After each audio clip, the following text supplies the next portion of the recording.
Salut, c'est Archibald. Alors aujourd'hui je vais te parler du Raspberry Pi. Donc depuis la dernière vidéo que j'ai faite sur l'unboxing du Raspberry Pi, eh bien j'ai fait plein de projets en fait dessus. Et dans cette vidéo là, je vais te présenter les projets que j'ai fait, tout plein de bidules que j'ai fait, ce qui va te permettre à toi de pouvoir t'inspirer pour pouvoir faire d'autres projets et des choses comme ça. Donc la première chose que j'ai fait avec le Raspberry Pi, c'est que j'ai fait un ordinateur. Donc un ordinateur qui marchait avec Linux, parce qu'en fait Linux c'est un système d'exploitation qui est gratuit, donc j'ai juste besoin de le télécharger, de le passer sur la carte SD et ensuite de l'uploader sur Raspberry Pi. Donc c'est la première chose qu'on fait. C'est bien pour commencer hein, parce que ça permet de faire un ordinateur pas cher et surtout qui permet ça permet de pouvoir commencer avec Linux, parce que si on veut commencer à découvrir ce système d'exploitation, au lieu de directement le mettre sur l'ordinateur et puis de risquer de le regretter, et bien ce qu'on peut faire c'est de le mettre sur un Raspberry Pi pour découvrir l'interface et comprendre comment il marche. Donc ensuite, à base de cet ordinateur là, ce que j'ai fait c'est que j'ai fait plusieurs projets. Donc j'ai fait notamment une sorte de base de téléchargement torrent. Donc torrent, pour ceux qui ne savent pas, c'est un système de téléchargement dans lequel en fait on utilise un logiciel qui permet de passer à torrent. Ça peut être uTorrent, des choses comme ça. Et ensuite on télécharge un document sur internet, et une fois qu'on a téléchargé le document, ça nous permet de l'ouvrir dans le logiciel torrent et de le télécharger le document. Donc ça permet justement de pouvoir mettre en pause le document et pouvoir continuer le téléchargement plus tard. Donc ça me permet maintenant, avec ce petit ordinateur là qui est très stable, parce qu'un ordinateur normal risque de s'arrêter, et bien celui-là en fait simplement il faut juste que je le mette sur le réseau. Il peut continuer de télécharger durant des jours et des jours sans s'arrêter, et ça me permet d'avoir une base de téléchargement presque infinie en fait, parce qu'il ne s'arrêtera jamais. Alors attention par contre, petite remarque, parce que si tu télécharges des films avec le Raspberry Pi, eh bien il peut avoir le problème, c'est que il est pas assez puissant pour pouvoir lire les films. C'est ce que je pensais faire en fait. Je pensais le connecter à la télé et pouvoir lire directement les films avec. Sauf que lui-même, lui tout seul, n'est pas assez puissant pour pouvoir tourner des films en haute qualité, c'est-à-dire que l'image va être hachée, le son va pas être très bon.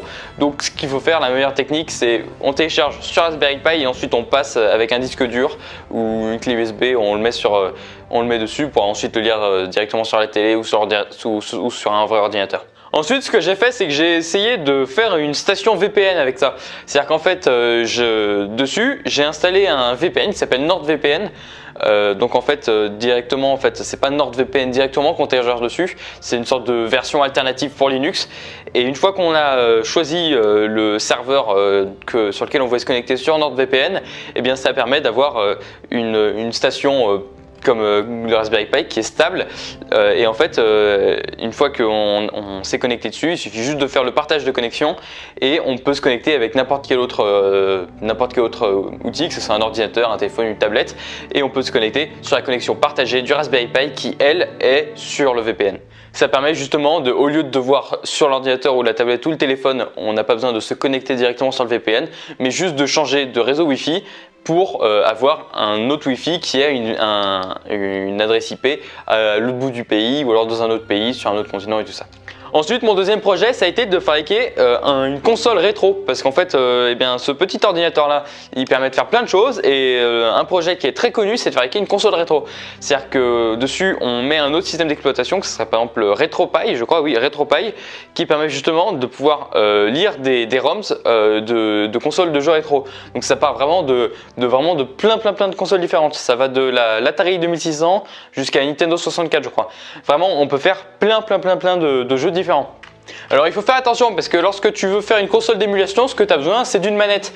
Donc sur beaucoup d'articles, ils disent, les personnes, que n'importe quelle manette fonctionne. C'est-à-dire une manette de Xbox 360 va marcher, une manette de PS4 va marcher. C'est peut-être vrai, j'ai jamais pu essayer, je ne peux pas vous confirmer ça.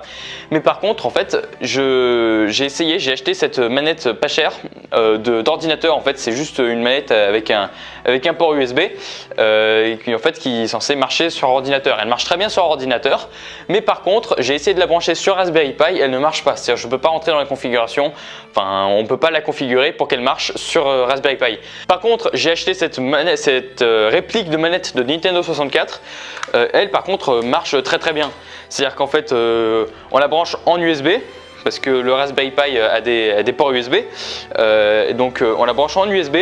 Ensuite, on rentre dans la configuration pour établir les boutons. On veut quels soient lesquels. Et c'est bon. Ensuite, ça permet de pouvoir jouer à tous les jeux plus ou moins de la gamme, de tous les ROMs qu'on veut mettre dessus.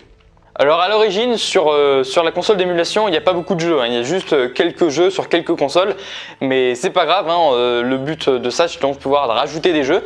Donc ce qu'il faut faire c'est il faut aller sur le réseau sur l'ordinateur, on télécharge des ROMs de jeux, de ce que vous voulez tant que la console peut être émulée, et ensuite par le réseau Wi-Fi on le passe sur le Raspberry Pi pour pouvoir ensuite jouer.